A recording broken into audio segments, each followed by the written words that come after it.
बच्चों हमने क्वेश्चन जो है वो अपनी कॉपी पर नोट कर लिया है। क्वेश्चन नंबर 3 जुज़ number 144a² 144a² plus 24a+1 144a² जमा 24a जमा 1। हमने इसकी तज्ज़ी करनी है, ठीक, फैक्टराइज। तो इसका मतलब ये है कि इसके फैक्टर्स जो हैं वो अलग अलग करने हैं। तज्ज़ी करने के लिए सबसे पहले आप लोगों के जहन में जो बात हो वो ये हो कि हम इसमें से कुछ कॉमन ले सकें। तो ऐसा कोई भी नंबर नहीं है, कोई ऐसा डिजिट नहीं है जो इसमें सब में कॉमन हो, कोई वेरिएबल नहीं है जो इन तीनों में मौजूद हो। कॉमन का मतलब पता है कि सब में मौजूद हो, मुश्तरक हो। तो जो तीसरा इसका तरीका है, पहले तो हमने देखा कि हम इसके बेस में से कुछ लें, फिर इसके वेरिएबल्स में से हम कुछ मुश्तरक लें। तो ना इसके बेस में हमारे पास कुछ मुश्तरक है, मतलब असास, ये वाले असास जो हैं इनमें कुछ ऐसा नंबर नहीं है जो सब में मौजूद हो। और यहाँ इसके वेरिएबल्स में से भी हमारे पास कुछ ऐसा नंबर है, एक भी वेरिएबल ऐसा नहीं है जो सब में मुश्तरक हो। तीसरा इसका तरीका ये है कि इनको अगर हम तरतीब इधर उधर करके दो ग्रुप बना लें इसके, तो उनमें से हम कुछ मुश्तरक लें और फिर उनके जो सेम बचे हैं वो एक दफ़ा लिखें, जो बाकी बच गए हैं वो एक दफ़ा लिखें। तो ऐसा भी नहीं है, क्योंकि ये 3 नंबर हैं, हम इनके ग्रुप नहीं बना सकते। चौथा जो इसका तरीका है वो ये है कि हम इनको देखें, ये किसी के स्क्वायर बन रहे हैं जो इसके बेस हैं। तो इसका जो बेस है वो पहला और जो आखिरी वाला हमारे पास नंबर है, आखिरी टर्म, फर्स्ट टर्म, ये फर्स्ट टर्म है, ये सेकंड टर्म है, ये थर्ड टर्म है, ठीक है। ये पूरा एक जुमला है, अलजबरी जुमला है, अलजबरिक एक्सप्रेशन है। तो हमने इसमें से जो पहला हमारे पास यहाँ पे पहली टर्म है, ये एक टर्म, ये दूसरी टर्म, ये तीसरी टर्म।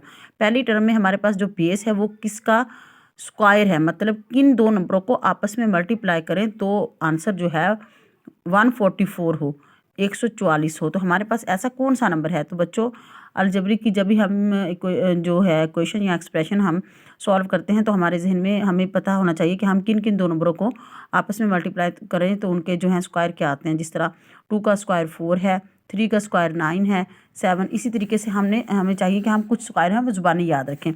तो अगर हम यहाँ पर 12 जो है एक ऐसा डिजिट है, ठीक है, जिसको 12 के साथ हम मल्टीप्लाई करें तो हाँ आंसर क्या आता है 144। मीन्स मैं लिख सकती हूँ इसे 12 की पावर 2। जब भी किसी दो नंबरों को हम आपस में मल्टीप्लाई करें तो आंसर जो उसका आ जाता है वो उसका स्क्वायर होता है। तो फिर हम उन नंबर्स को दो दफ़ा लिखने की बजाय हम एक ही दफ़ा लिखकर उसकी पावर 2 लिख देते हैं, ठीक है। दैट्स मीन ये 2 बार आपस में मल्टीप्लाई हो रहा है। तो मैं यहाँ पर लिखूँगी 12, ठीक है, इसका स्क्वायर। और इसके बाद जो है ये ए जो है ये ए का स्क्वायर है।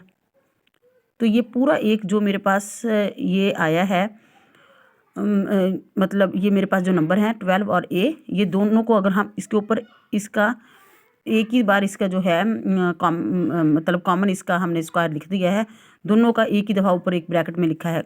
जब हम इसका स्क्वायर ओपन करेंगे तो ये आ जाएगा 12 का आ जाएगा 144 और ए का आ जाएगा ए की पावर 2। मतलब हमने इसमें अपनी तरफ से कुछ नहीं डाला, ना ही कुछ निकाला है, सिर्फ इसकी हमने जो है वो शक्ल वो चेंज की है, ठीक है। इसको अगर हम सॉल्व करेंगे तो वापस ये आ जाएगा।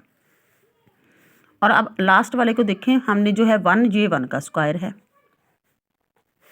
इसके बाद जो है आपको a + b का जो स्क्वायर है उस फार्मूले का पता है आपको बच्चों, तो वो पहले मैं आपको a + b का जो स्क्वायर है लास्ट वाली वीडियो में भी मैं आपको बता चुकी हूँ। अगर आप देखना चाहें तो देख सकते हैं। फिर भी यहाँ पर एक दफ़ा आपको रिपीट कर दूँ, a + b का जब हम स्क्वायर ओपन करते हैं मतलब सॉल्व करते हैं तो इसका तरीकाकार क्या है, जल्दी से कर लेते हैं। a² + b², मतलब ये मैं एंड में इस वजह से लिख रही हूँ ताकि आपको इसकी समझ आ जाए, ठीक है। अदरवाइज इसको इसके साथ भी लिख सकते हैं, प्लस फार्मूले का 2 और इसके बाद पहला वेरिएबल इंटू दूसरा वेरिएबल, ठीक है। तो इसका आंसर आता है a² + 2ab + b²। तो सेम अकॉर्डिंग दिस फार्मूला हम इसको सॉल्व करेंगे। तो हम यही समझे कि ये मेरे पास ए था, ए का स्क्वायर और ये बी का स्क्वायर। तो यहाँ पे जो दरमियान वाली सूरत हाल थी वो ये थी कि हमने प्लस लगाकर उसके साथ 2 लगाया और इसके साथ पहला वेरिएबल और दूसरा वेरिएबल। तो हम यहाँ पे प्लस लगा के 2 लगाएंगे, पहला हमारे पास जो नंबर है और दूसरा नंबर, इनको ब्रैकेट में बंद कर देंगे, मतलब इनको मल्टीप्लाई करेंगे। पहला नंबर मेरे पास क्या है 12a, तो ये लिखा। और इसके बाद जो मैंने दूसरे का स्क्वायर, दूसरा जो स्क्वायर वाला मेरे पास नंबर है वो 1 है और ये प्लस अपनी जगह पर मौजूद है। अब अगर मैं इसको ओपन करती हूँ और फिर वो वापस हमारे पास क्वेश्चन आता है तो दैट्स मीन ये बिल्कुल राइट है। इसको खोलेंगे तो 144 स्क्वायर ए स्क्वायर बनता है। इसको ओपन करें, 2 12 ज़ा मतलब 12 दूनी 24 और ए 1 ज़ा ए मतलब 24 ए आता है वापस, ठीक। इस इतने का आंसर। और इसके बाद जो 1 है, 1 का स्क्वायर ओपन करूँगी तो 1 आता है। मतलब अगर इसको मैं दोबारा ओपन करती हूँ तो ये यही बनता है। इसमें मैंने अपनी तरफ से कुछ ऐड नहीं किया, सिर्फ इसकी जो सिचुएशन है, इसकी शक्ल जो है वो मैंने थोड़ी सी चेंज की है क्वेश्चन को सॉल्व करने के लिए। अब मुझे ये पता है कि ये किसका स्क्वायर बन गया है, 12a + 1 का। तो हम इसको लिख सकते हैं 12a + 1 का स्क्वायर। जैसे हम इसका स्क्वायर खोलते थे तो ये बनता था और वापस इसको हम फिर लिख सकते हैं a + b का स्क्वायर। ऐसे ही जब इनको मैंने देखा कि ये मेरे स्क्वायर के फार्मूले पर पूरा उतर रहे हैं तो मैंने इसका स्क्वायर लिख दिया। स्क्वायर मीन्स 2 टाइम्स मल्टीप्लाई, 2 दफ़ा हम इसको लिख सकते हैं। Bracket means multiply. अब इसके ऊपर स्क्वायर नहीं लिखेंगे, ठीक है, क्योंकि अब इसकी पावर 1 1 हो गई है। स्क्वायर मीन्स 1 1 2 हो गए।